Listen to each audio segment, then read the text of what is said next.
Hi செல்லக்குட்டீஸ், எல்லாரும் எப்படி இருக்கீங்க? ஸோ இன்றைக்கி மினி விலாக் 75 தான் வந்துட்டு பார்க்க போகிறோம். ஸோ நான் என்னோடய சாரீ எப்படி இருக்கு அப்படின்றத சொல்லுங்கள்.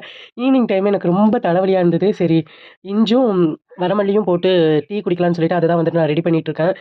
நீங்கள் தலைவலி வந்துச்சுன்னா டீ குடிப்பீங்களா, காஃபி குடிப்பீங்களா அப்படின்னு எனக்கு கமெண்ட் பண்ணுங்கள். ஓகே, இது வந்து நல்லா கொதிக்கணும்.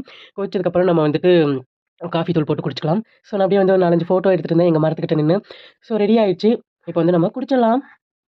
ஸோ பிளாக் காஃபி வந்து யார் யாருக்கு ரொம்ப பிடிக்கும் அப்படின்றத சொல்லுங்கள். எனக்கு ரொம்ப பிடிக்கும்.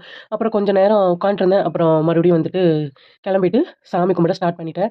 எல்லோரும் நல்லா இருக்கணும், எல்லோரும் உடம்ப பார்த்துக்கோங்க, கூட இருக்கவங்கள ஹாப்பியாக வச்சுக்க ட்ரை பண்ணுங்கள் முடிஞ்ச அளவுக்கு. ஓகேவா? சாமி கும்பிட்டு முடிச்சாச்சு. அதுக்கப்புறம் வந்து நான் ரொம்ப நாளுக்கு அப்புறம் முருகருக்கு நான் டைரி வந்து எழுதினேன். ரொம்ப மனசு கஷ்டமாக இருக்குன்னு சொல்லிட்டு. அதுக்கப்புறம் ட்ரெஸ் சேஞ்ச் பண்ணிவிட்டு டிவி பார்த்துட்டு இருந்தேன். இது என்ன பாட்டு, என்ன படம் அப்படின்றத கமெண்ட் பண்ணுங்கள். நைட்டுக்கு நான் என்ன பண்ணேன் அப்படின்னா, தோசை, சட்னி, சாம்பார் இதுதான் வந்துட்டு பண்ணியிருந்தேன். அவ்வளோதான், சாப்பிட்டுட்டு தூங்கியாச்சு. எல்லோரும் ஹாப்பியாக இருங்க, சந்தோஷமாக இருங்க. ஈகோ வேண்டாம். முடிஞ்ச அளவுக்கு ஹாப்பியாக வச்சுக்கோங்க. பாய்.